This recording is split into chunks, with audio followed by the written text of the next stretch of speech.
Welcome to Frequency Matters, the RF and microwave update. I'm Pat Hindle, and I'm here with my co-host Gary Lerude. The last episode, we covered our June issue and the technical features, and talked about our cover feature, which is our first ever GaN Foundry survey. Right. So that's a good piece to take a look at. But we wanted to cover some of the products from the June issue in this episode. At IMS, we were introduced to Analog Devices Radioverse for the first time. Quite a product. Yeah, quite a product. It's a whole technology and design ecosystem of highly integrated transceiver products. And kind of the foundation of that is direct synthesis or direct conversion or zero IF technology. And they introduced the AD9371. It goes from 300 megahertz to 6 gigahertz and has 100 megahertz of bandwidth, so quite a bit of functionality. Packed into that chip, they have an RF Agile transceiver with dual transmitters and receivers, 2-input observation receiver, so you can do digital pre-distortion and power control, and integrated synthesizers and digital signal processing. So a lot crammed onto that one chip. It's very impressive. Yeah, basically a base station on a chip, essentially. Almost, yeah. And carrier grade. That's what impressed me the most. Right. Yeah, so that's what we saw at IMS was a lot of integration in the area of silicon. There were a lot of core chips and a lot of software-defined radio chips. So it's very cool to see that technology. Right. So what else do we have for products? So in product features, we have a couple new USB spectrum analyzers from Tektronix. This builds on the unit that they announced last year. The two new units this year, one is a field unit that has a built-in battery. The other one is for benchtop work in a lab. Both of them cover from 9 kilohertz up to either 3 gigahertz or 7.5 gigahertz. Of course, being USB connected, you connect to a PC or a tablet to interface with the software, and they have their software that you can use with all different kinds of apps. So that's an interesting product. Then we have 3 tech briefs, one from Excel RF, which is a modular high-temperature operational life system. This has up to 80 channels, and in addition to DC bias, it can also drive RF power into the device. So very helpful in testing high-power semiconductor devices. We have a portable site analyzer from Rosenberger. They use that for on-site testing, typically of infrastructure-type products. Interesting thing about that, it has an interface that'll either go RF or the common public radio interface, the CPRI interface, and they can measure PIM either way. They can do return loss, VSWR, and also distance to fault. And it's a real portable handheld unit. And then the third tech brief is an interesting transceiver from Microsemi, and it's intended for the ISM band, about 800 to 900 megahertz, very low power dissipation. So it has something on the order of 10 nanoamps current drain in sleep state. Wow. So it can be used with a very small battery in low duty cycle applications where you occasionally wake up and transmit. So probably aimed at the IoT. Right, definitely Internet of Things type applications. Yeah. So those are our products for the month. Great, and so turning to the news, there was a lot going on in the 5G area. Yeah. Keysight Technologies did an MOU with the National Applied Research Laboratories in Taiwan to do further 5G research and development. Then we had a 5G test bed that was released in the Netherlands, and that's kind of a consortium of 10 international organizations getting together to do 5G research.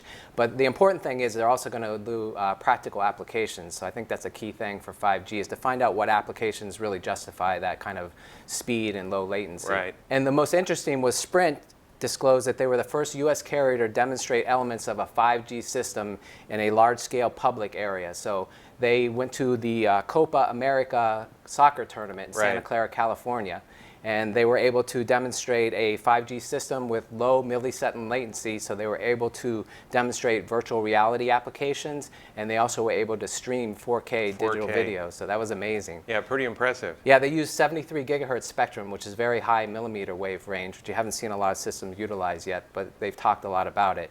And they were able to achieve almost 2 gigabits per second download speed. So very impressive. Yeah. I feel like the whole 5G area is just so fun because a year ago we were talking about waiting till 2020 till the standards were developed, and then someone said, no, I'm going to do 2019, and I'm going to do the Olympics in 2018, and now people are already doing it. So it's amazing how fast this is advancing. Right, the deployments will be out ahead of the standards, basically. I think so. So from my perspective, the interesting item in the news is what I think will be the last chapter on Anadigics. The company 26 that acquired them very kind of quietly announced that they had sold certain RF assets. They didn't disclose to whom or what, but I'm suspecting that's pretty much the RF product portfolio that Anadigix had. They got $45 million in cash with a potential $5 million earnout over the next 18 months if I assume it's probably tied to revenue. And also whoever the buyer is got a supply agreement because the wafer fab will stay with II-VI. That's Right. why they bought it. The interesting thing is, if you remember, they paid $78 million for the business in this crazy auction that went back and forth with Gas Labs and then the unidentified Chinese bidder.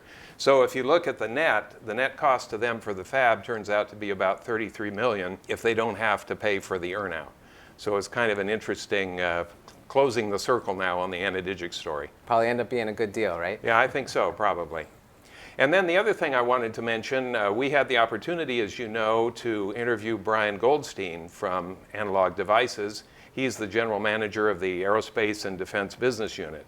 And so I thought we could take a few minutes to look at a piece of that interview. Right. So you mentioned phased array. Certainly the phased array architecture, the active phased array, has been a dramatic change in radar systems over the last 20 or 30 years. And I assume that's a market opportunity for Analog Devices going forward? Absolutely.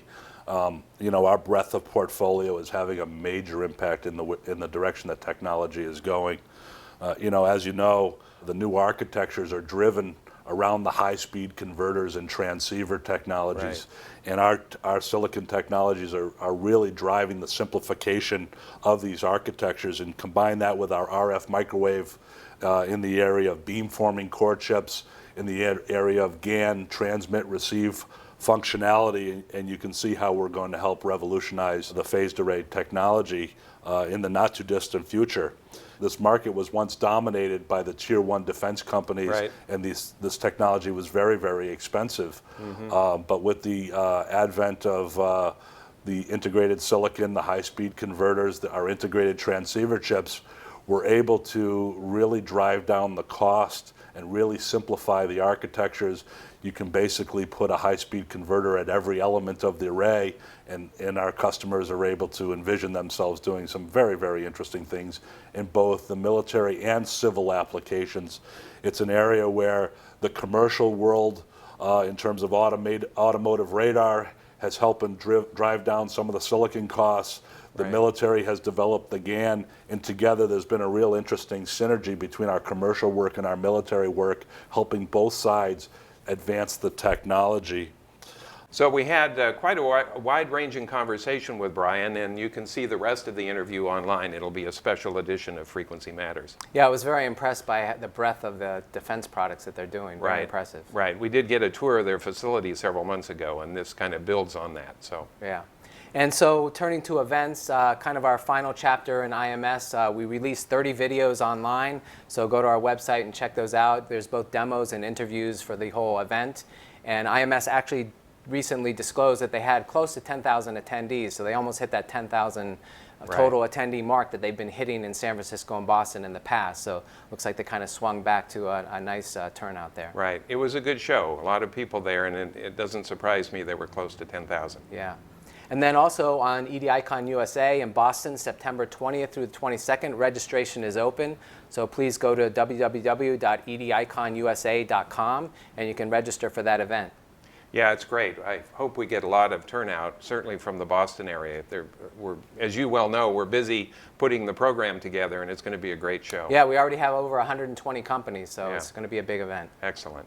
Well, anything else to report? I think that wraps it up. All right. Well, we want to thank you for watching this edition of Frequency Matters, and we want to especially thank our sponsors, Mini Circuits. You can find out about their products at minicircuits.com, and also Analog Devices. And you can learn more about Analog Devices and their aerospace and defense products from their website at analog.com.